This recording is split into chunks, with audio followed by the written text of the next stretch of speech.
Farmer sees angels after death. What they reveal is chilling. NDE. What discovery will this reveal? To find out, watch the video to the end. But first, please subscribe to my channel and turn on notifications to get more stories like this.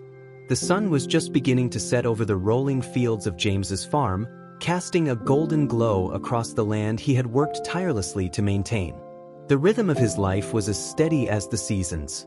Early mornings, long hours in the field, and late evenings spent fixing equipment or tending to his crops. But for all his hard work, James often felt like something was missing. His days were filled with toil, yet his heart carried a heavy burden, a feeling of disconnection from the family he loved and a deeper guilt he couldn't quite name. On this particular evening, James was working later than usual. His old tractor groaned under the strain of the uneven terrain as he maneuvered it across the field. The stubborn machine had been giving him trouble all week, but James, stubborn himself, refused to let it slow him down.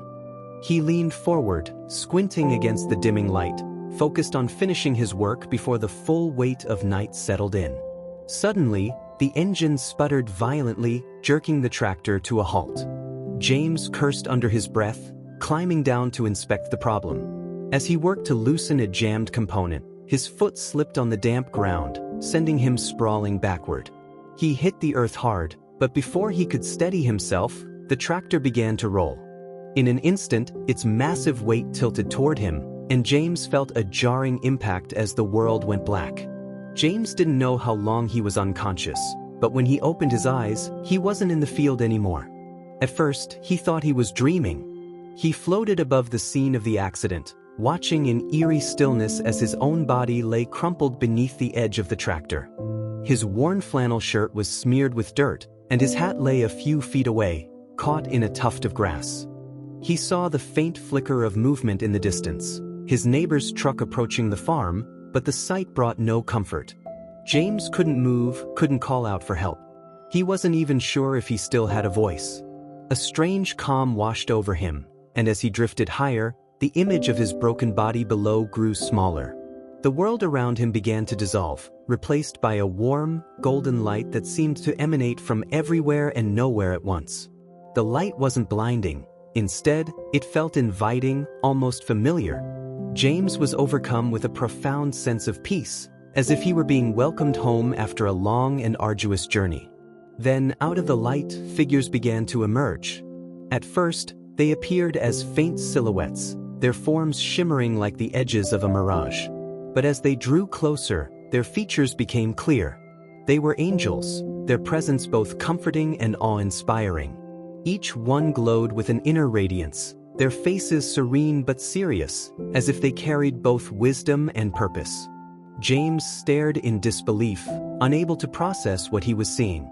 He tried to speak, but before he could form a single word, one of the angels stepped forward. Her voice wasn't audible in the way James was used to hearing.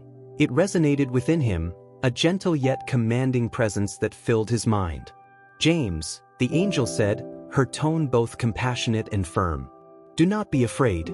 You are here because your time on earth has reached a crossroads." "A crossroads?" James finally managed to say, his voice trembling with confusion. "What does that mean? Am I dead?" The angel tilted her head slightly, as if considering how best to answer. "Your body lies still, but your soul is not yet bound to its fate. You are here to understand what you could not see before. Come, there is much to show you." Before James could protest, the light around him shifted, enveloping him in a warmth that felt like the embrace of a loved one he hadn't seen in years. The field where he had spent most of his life vanished, replaced by a vast, ethereal landscape that seemed to stretch endlessly in all directions. It was both everywhere and nowhere, a place that defied the limits of earthly comprehension. The angels began to guide James forward, their movements graceful and deliberate. As they walked, the space around them transformed. Images materialized out of thin air, forming scenes that James recognized immediately. They were memories, snapshots of his life, vivid and haunting in their clarity. The first scene was from his childhood. James saw himself as a boy, no older than 10, playing with his younger sister in the meadow behind their family's farmhouse. His heart ached at the sight of her face, so full of innocence and joy. He had loved her fiercely, but as they grew older, life had pulled them in different directions. He hadn't spoken to her in years. "You were her protector," the angel said, her voice gentle but probing. "But you let time and pride build walls between you." "Why?" James opened his mouth to respond, but no words came. The scene dissolved before he could gather his thoughts, replaced by another memory, this one from his teenage years. He saw himself standing in a church, his hands clasped tightly as he prayed for his sick mother. The desperation in his young face was palpable, a stark contrast to the stoicism he had cultivated in adulthood. "Your faith carried you through the hardest times," the angel continued. "But when the trials of life grew heavier, you let that faith slip away. Why did you stop seeking the solace you once cherished?" James felt a pang of guilt, the weight of the angel's words settling heavily on his soul. "I don't know," he admitted, his voice barely above a whisper.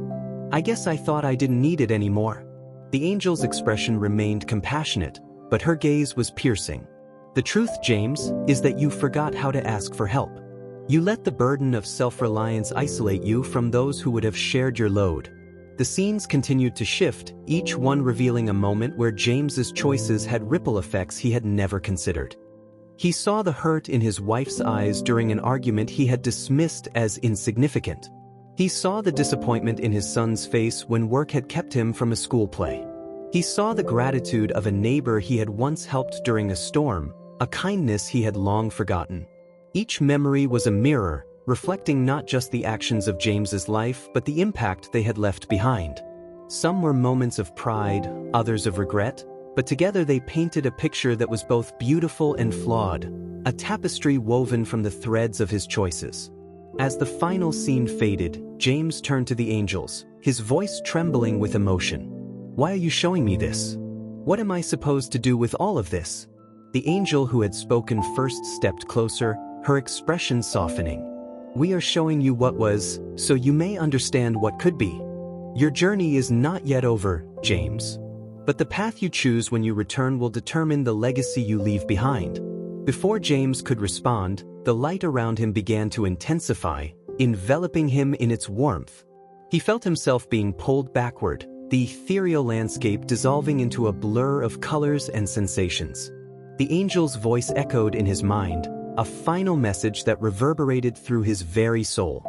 "Live with purpose, James. And remember, every choice leaves a mark." James woke with a jolt, gasping for air. The sterile smell of antiseptics and the hum of medical monitors replaced the golden light and angelic voices that had surrounded him just moments ago, or what felt like moments ago. He blinked rapidly, disoriented by the harsh fluorescent lighting overhead. His body ached, and his head swam with the echoes of the ethereal realm he had just left behind. A nurse appeared at his bedside, her face a mixture of relief and professionalism. "Mr. Allen, you're awake," she said, leaning in to check his vitals. "You've been through quite an ordeal." James struggled to form words. Where am I?" "You're in the hospital," the nurse explained gently. "Your neighbor found you in the field and called for help. You were unconscious when they brought you in, but you're stable now. You've been out for a couple of hours." James nodded faintly, the nurse's words only half registering. His mind was consumed by the vivid memories of his near-death experience. The angels, their words, the memories they had shown him, it all felt more real than anything in his current surroundings. "Was I?" James paused, unsure of how to ask the question burning in his mind. "Was I dead?" The nurse hesitated for a moment before responding.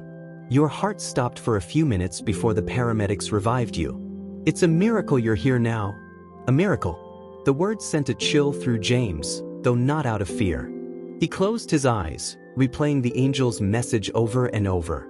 "Live with purpose. Every choice leaves a mark." As the nurse finished her checks and left the room, James lay back against the pillows, staring at the ceiling. The memories of his life that the angels had shown him flashed vividly before his eyes. His sister's laughter in the meadow. His mother's prayerful gaze. His wife's tear-streaked face. His son's quiet disappointment. Each image carried a weight that pressed heavily on his chest. The following day, James was released from the hospital with strict instructions to rest and avoid strenuous activity.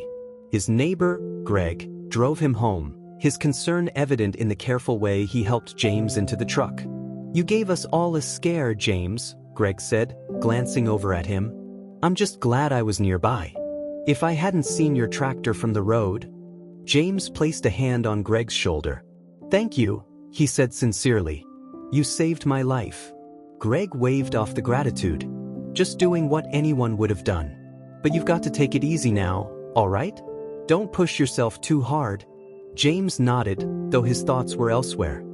He gazed out the window as the familiar fields passed by, each one carrying memories of countless hours of labor. But for the first time, the land he had poured his heart into felt hollow, like a symbol of a life lived half fulfilled.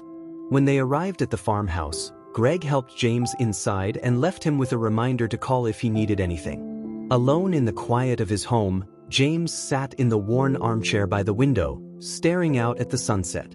The golden hues of the sky reminded him of the light he had seen in the otherworldly realm, and he felt a pang of longing for the peace he had experienced there. But the angel's message had been clear: his journey wasn't over. He had been given another chance, and it was up to him to make it count. Over the next few days, James struggled to make sense of what had happened to him. The visions and the angel's words weighed heavily on his mind. He had always believed in hard work and perseverance, but the experience had forced him to confront the truth. He had been so focused on providing for his family that he had neglected to truly be present for them. Determined to start making amends, James decided to call his sister, Emily. He hadn't spoken to her in years, not since their father's funeral, when a petty disagreement had driven a wedge between them. The phone felt heavy in his hand as he dialed her number, his heart pounding with anxiety. "Hello." Emily's voice on the other end was hesitant, as if she wasn't sure who would be calling. "Emily, it's me," James said, his voice cracking slightly. "It's James." There was a long pause before she responded. "James, I wasn't expecting to hear from you." "I know," he admitted. "I haven't been a good brother. I've let too much time pass, and I'm sorry for that. I wanted to tell you that I'm sorry. For everything." Emily's voice softened. "What's brought this on?" James hesitated, unsure of how much to share. "I had an accident," he said finally. "It made me realize a lot of things. Things I've taken for granted, mistakes I've made. I don't want to waste any more time being distant from the people I care about." There was another pause, but this time it felt lighter, less tense. "I'd like to see you, James," Emily said. "It's been too long." James smiled, relief washing over him. "I'd like that too." Reaching out to Emily was the first step in James's journey of redemption, but it wasn't the last. Over the weeks that followed, he began making changes in his life, both big and small. He spent more time with his wife, Mary, who had grown accustomed to his distant, work-focused demeanor. At first, she was skeptical of his newfound attentiveness, but as James consistently showed up, helping her in the garden, cooking dinner together, and simply talking, her guardedness began to fade. James also made a point to reconnect with his son, Ethan. The boy had grown into a quiet teenager, keeping his thoughts and feelings carefully hidden behind a wall James realized he had helped build. One evening, as they sat on the porch watching the sun dip below the horizon, James turned to Ethan.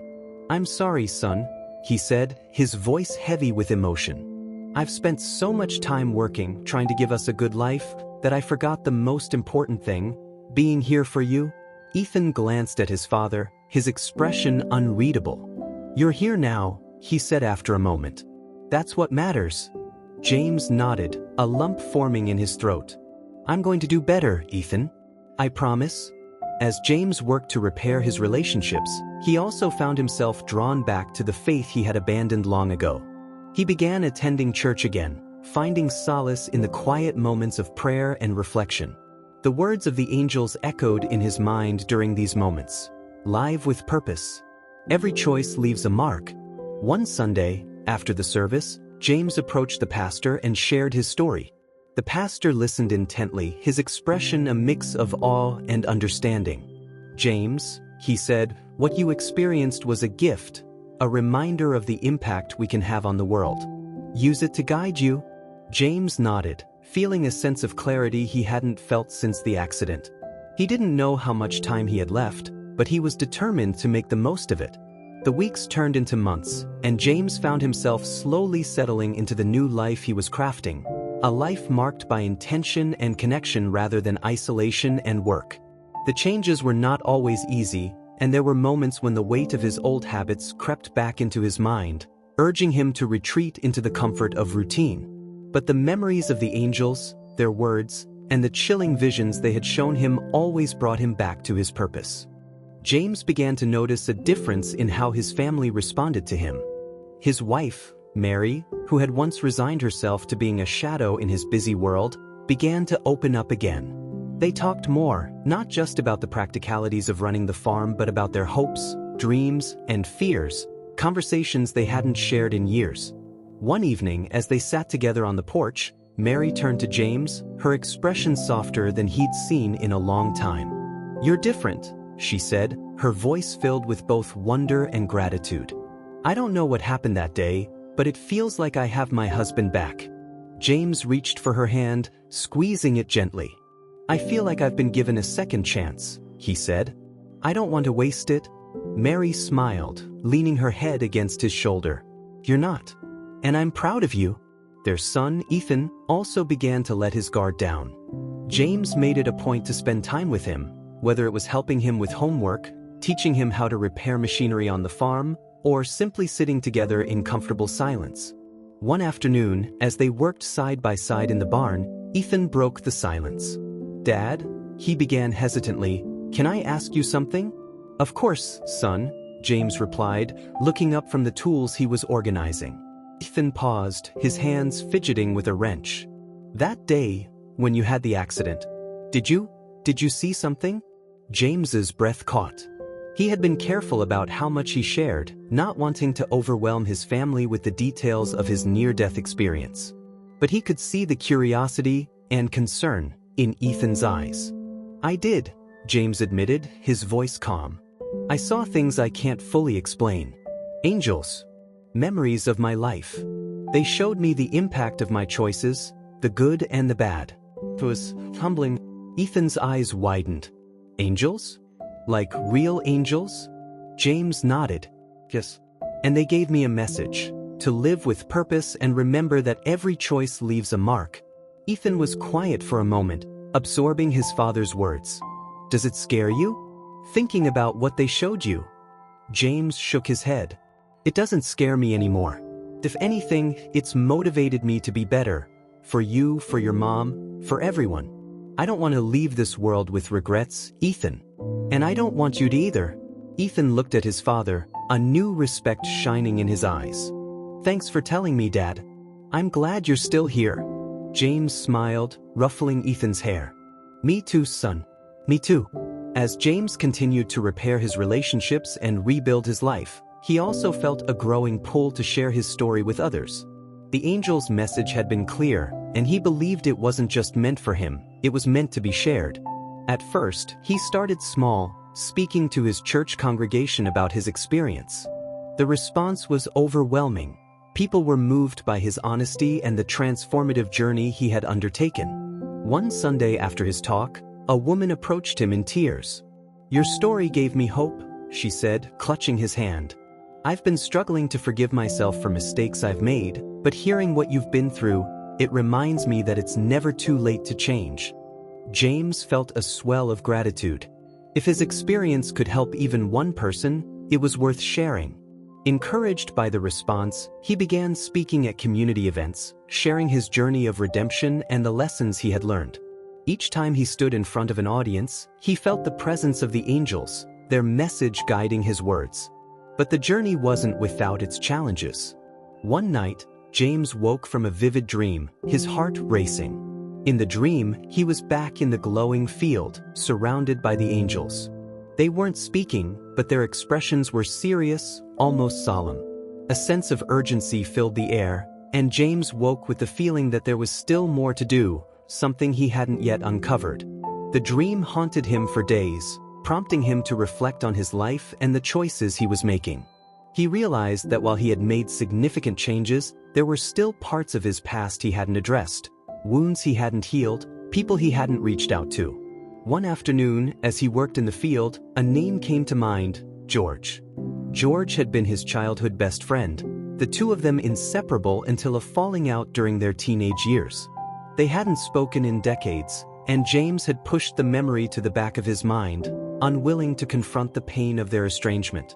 But now, the memory refused to be ignored.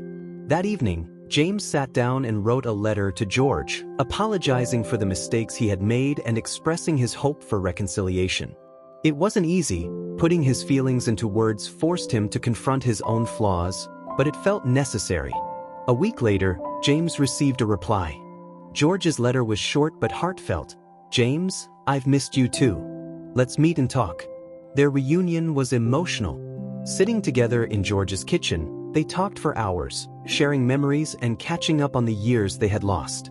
By the time James left, he felt a weight lift from his shoulders, replaced by the lightness of forgiveness and renewed friendship.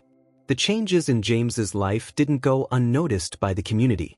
People began to see him not just as a hardworking farmer but as a source of wisdom and compassion. His story inspired others to reflect on their own lives, and many came to him seeking advice or simply a listening ear.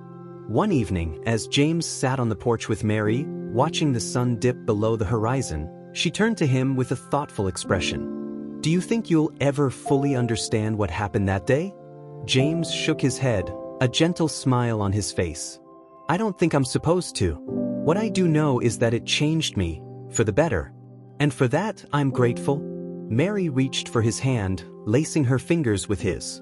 "I'm grateful too." As the stars began to twinkle in the darkening sky, James felt a deep sense of peace. The journey hadn't been easy, but it had been worth it. The angel's message had set him on a path of redemption, and he was determined to walk it every day for as long as he had left.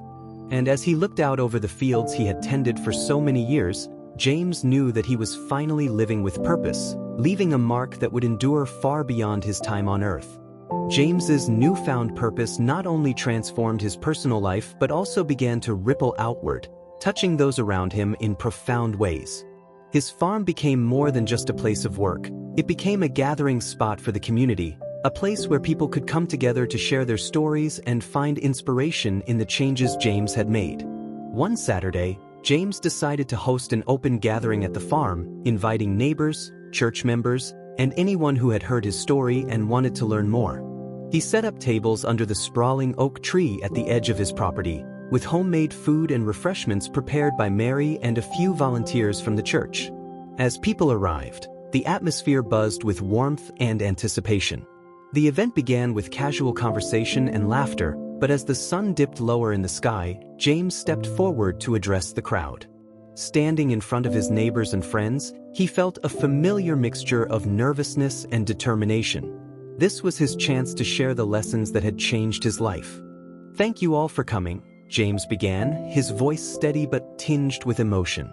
"I wanted to bring you all here today because I believe in the power of community, in the strength we can find when we come together. I've spent most of my life working these fields, but it wasn't until recently that I realized how much more there is to life than just work." He paused, scanning the faces in the crowd. "Many of you know about my accident. What you might not know is what happened while I was unconscious. I had an experience, one that's hard to put into words, but I'll do my best to explain." James went on to describe his near-death experience, his voice calm and measured as he recounted the glowing light, the angels, and the moments of his life they had shown him. The crowd listened in rapt silence, their expressions a mix of awe and reflection. "They showed me the impact of my choices," James continued. "The times I brought joy to others and the times I hurt them, sometimes without even realizing it. They made me see that every decision we make, every word we speak, leaves a mark on the people around us." He paused again, letting his words sink in. "When I woke up, I knew I had been given a second chance. A chance to make things right, to live with purpose, and to leave behind a legacy of kindness and love. And that's what I've been trying to do ever since." The crowd erupted into applause, the sound echoing across the fields. James felt a wave of humility and gratitude wash over him. He had been afraid to share his story at first, worried that people might not believe him or think he was imagining things. But the response was proof that his experience resonated with others. After his speech, people approached James one by one, sharing their own stories of struggle, regret, and redemption. A young woman spoke about her efforts to rebuild her relationship with her estranged father. An older man confessed his guilt over prioritizing his career over his family and vowed to make amends. Each story was a testament to the universal desire for connection and meaning. Among the crowd was a man named Henry, a local mechanic who had always been skeptical of anything he couldn't see or touch. He approached James hesitantly, his hands stuffed into the pockets of his worn jeans. "James," Henry began, his voice gruff but earnest, "I don't know if I believe in angels or anything like that. But I can't deny the change I've seen in you. It's made me think, maybe I've got some things I need to work on too." James placed a hand on Henry's shoulder, his smile kind.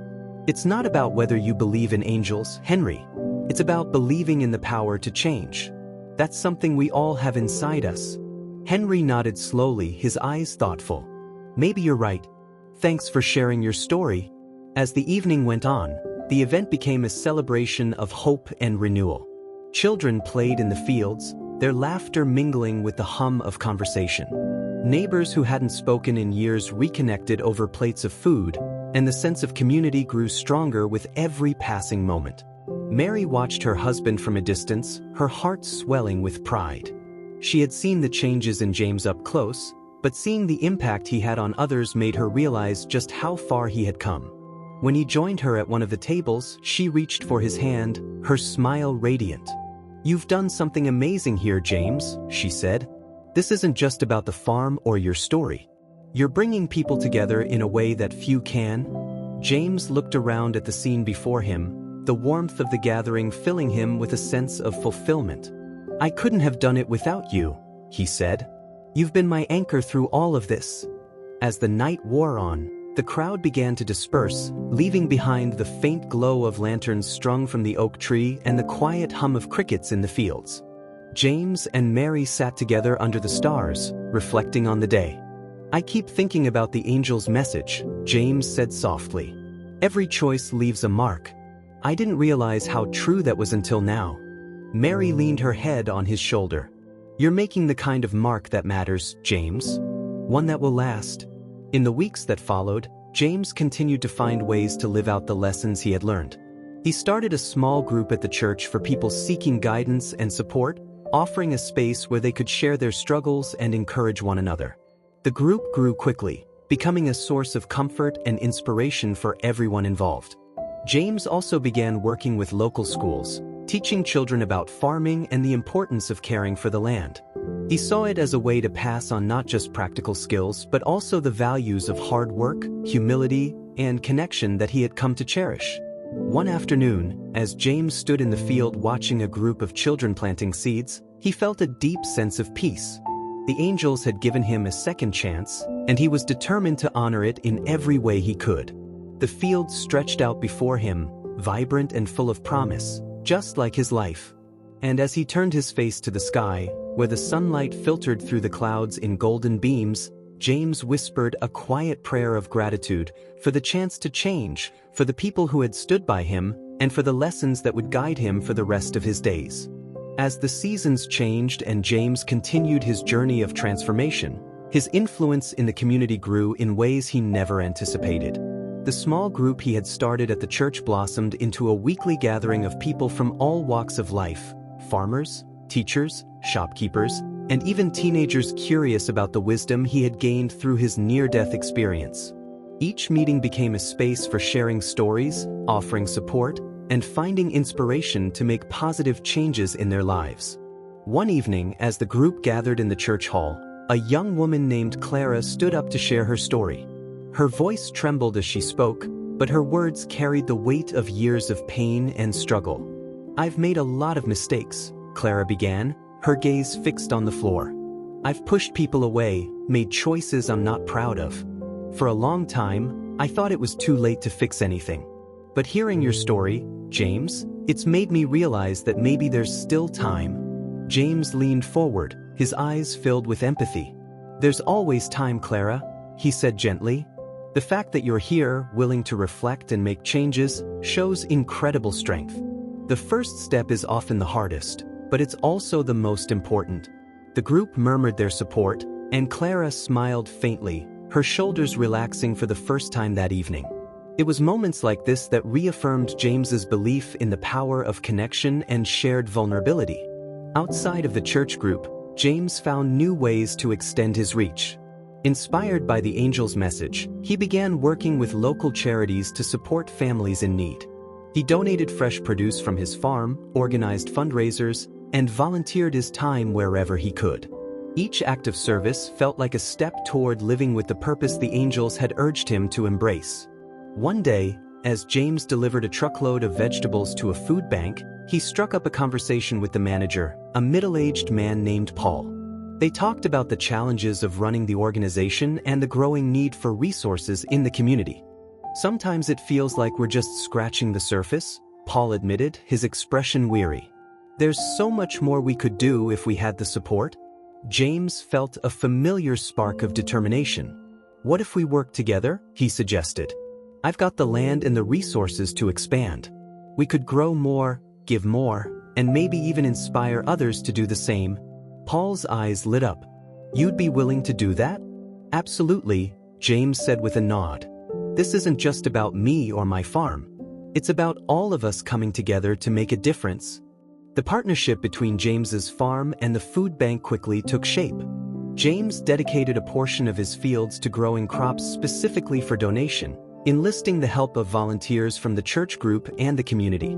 The effort brought people together in a way James hadn't seen before, fostering a sense of unity and shared purpose. As the months went by, James's life became a testament to the power of transformation. His days were filled with work, yes, but it was no longer the solitary, all-consuming grind it had once been. Instead, it was balanced by moments of connection, with his family, his neighbors, and even strangers who had been touched by his story. One evening, as James and Mary sat together on the porch, Ethan joined them, carrying a notebook under his arm. "Dad," he said, hesitating for a moment before sitting down, "I've been writing about what you told me. About the angels, and the memories they showed you." James raised an eyebrow, intrigued. "Really? What have you been writing?" Ethan opened the notebook, revealing pages filled with notes, sketches, and reflections. It got me thinking about how every little thing we do matters. I started looking at my own choices, like how I treat my friends or how much effort I put into things. I thought maybe if I wrote it all down, I could understand it better." James felt a swell of pride as he looked at his son. "That's incredible, Ethan. Writing is a powerful way to process and reflect. I'd love to read it sometime, if you're comfortable sharing." Ethan smiled, a rare expression of openness crossing his face. "Maybe one day." The conversation left James feeling deeply fulfilled. Not only was he making changes in his own life, but he was also inspiring the next generation to think more deeply about their actions and their impact on the world. As the seasons turned again, James found himself drawn to the places that had shaped him. The meadow where he and Emily had played as children, the small church where he had prayed for his mother, and even the quiet corners of his farm where he had spent countless hours lost in thought. Each place carried echoes of the past, but now they felt like opportunities for healing and growth. One afternoon, as he walked through the meadow, he came across Emily sitting on a blanket with her grandchildren. She waved him over, and he joined them, the laughter of the children filling the air. "Do you remember this place?" Emily asked, her eyes twinkling with nostalgia. James nodded, a smile tugging at his lips. "How could I forget? We spent half our childhood here." "It's good to see you here again," Emily said. "For a long time, I thought I'd lost you. But it feels like you've come back, not just to this meadow, but to who you really are." James's throat tightened with emotion. "I think I have," he said softly. "And I'm not going anywhere this time." The meadow, once a symbol of lost time and fractured relationships, had become a place of reconciliation, a reminder of the beauty that could be found in reconnecting with the people and places that mattered most. As the community projects flourished and James deepened his connections with those around him, he found himself drawn to a new idea: one that combined his passion for farming with his desire to leave a lasting impact. Inspired by the volunteers who had joined him in the fields, James began to envision a program where people from all walks of life could come to the farm to learn, grow, and heal. The idea took root during one of his late-night conversations with Mary. They were sitting at the kitchen table, a cup of tea in each of their hands, the soft glow of the lamp illuminating the plans James had sketched on a notepad. "I want this farm to be more than just a source of food," James said, his voice steady but filled with excitement. "I want it to be a place where people can reconnect, with the land, with themselves, with each other." Mary tilted her head, a thoughtful smile spreading across her face. "You're talking about something more than just growing crops?" "Exactly," James said, tapping the notepad with his pen. "What if we created workshops? Programs where people could come to learn about farming, but also about life, about resilience, purpose, and the importance of community." Mary leaned forward, her eyes shining with enthusiasm. "It could be amazing, James. A place where people could heal and grow, just like you have." Encouraged by her support, James began to flesh out his vision. He reached out to community leaders, local schools, and even neighboring farms, inviting them to collaborate on the project. The response was overwhelmingly positive. People were eager to be part of something meaningful, something that could make a difference in their lives and the lives of others. The first workshop took place on a crisp autumn morning. Families, students, and individuals from the community gathered at the farm, their curiosity palpable as they looked around at the rows of crops and the makeshift classroom James had set up in the barn. James stood at the front, wearing his usual flannel shirt and a broad smile that masked the nervous energy bubbling inside him. "Welcome, everyone," he began, his voice warm and inviting. "Thank you for being here today. This farm has been my home for as long as I can remember, but over the past year, it's become something more, a place of growth, not just for the crops but for me and for those who've worked alongside me." He paused, glancing at the faces before him. "Today, we're not just here to learn about farming. We're here to learn about connection, how the choices we make, no matter how small, can shape the world around us." The day unfolded with a mixture of hands-on activities and heartfelt conversations. Participants learned how to plant seeds, care for the soil, and harvest crops, but they also engaged in discussions about the deeper lessons James had taken from his near-death experience. He shared stories of his journey, encouraging others to reflect on their own lives and the marks they wanted to leave behind. One participant, a young man named Daniel, approached James during a break. His hands were still dirty from digging in the soil, but his expression was one of quiet determination. "Mr. Allen," Daniel said, "I've been struggling to figure out what I want to do with my life. Hearing your story, it's made me realize that I don't have to have all the answers right away. I just need to start making choices that feel right." James placed a hand on Daniel's shoulder, his smile genuine. "That's exactly it, Daniel. Life isn't about having all the answers, it's about taking the next step, one choice at a time." As the workshops became a regular event, the farm transformed into a hub of activity and hope. People from all backgrounds came together to learn, to share, and to heal.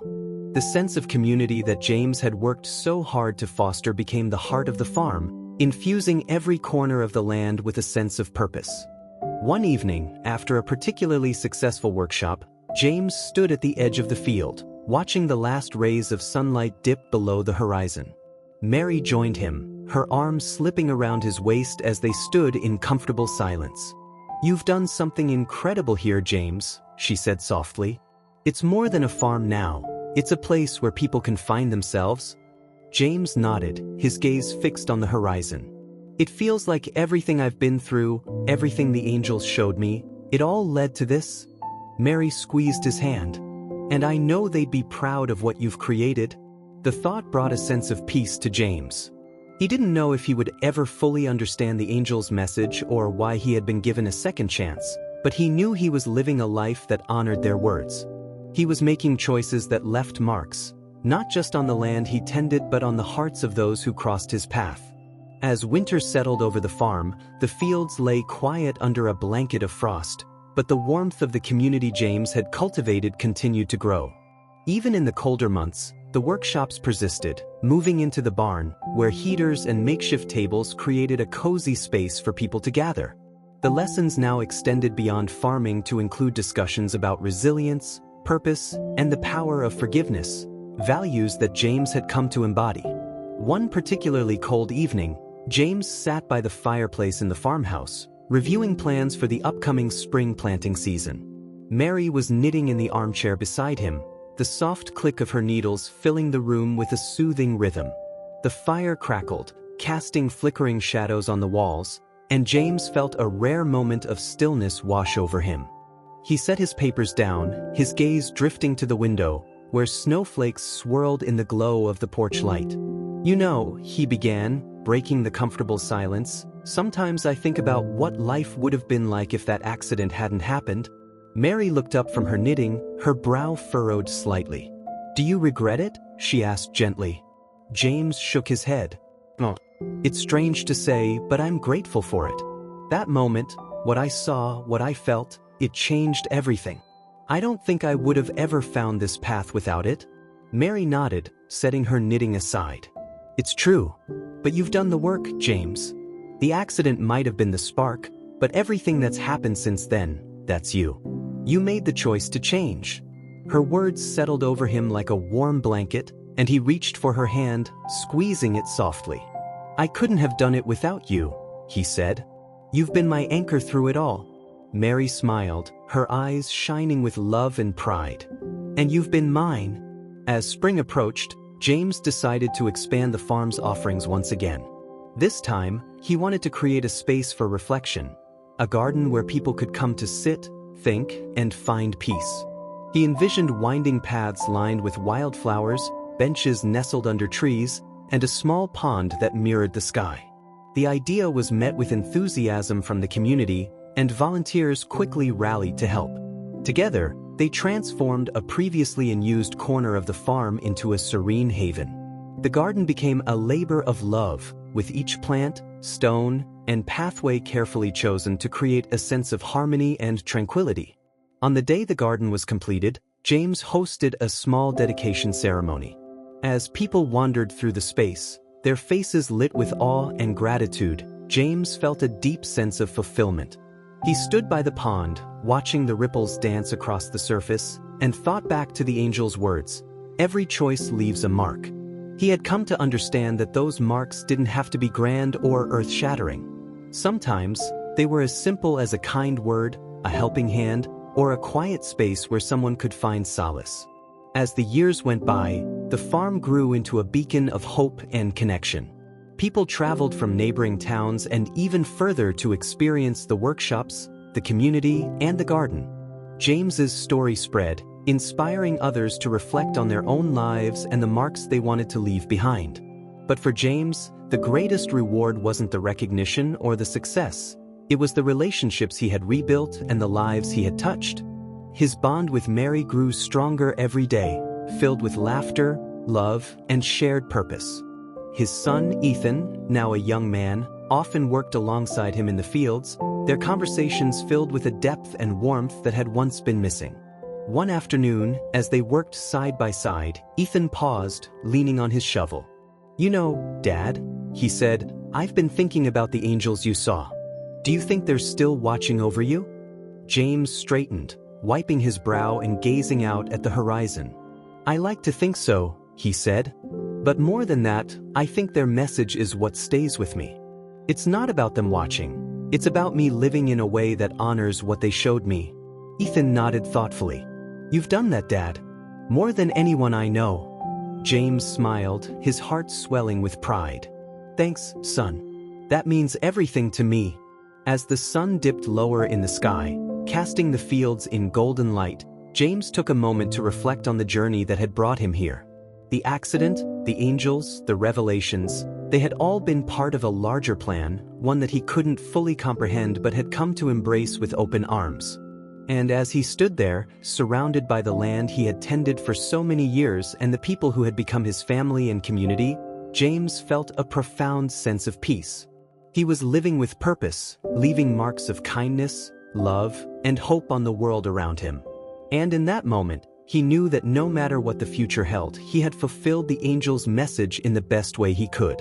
The golden light of the setting sun seemed to linger just a little longer, as if the angels themselves were smiling down on the man who had chosen to change, to grow, and to live a life of meaning. And as James turned to head back to the farmhouse, he carried their message in his heart, knowing it would guide him for the rest of his days.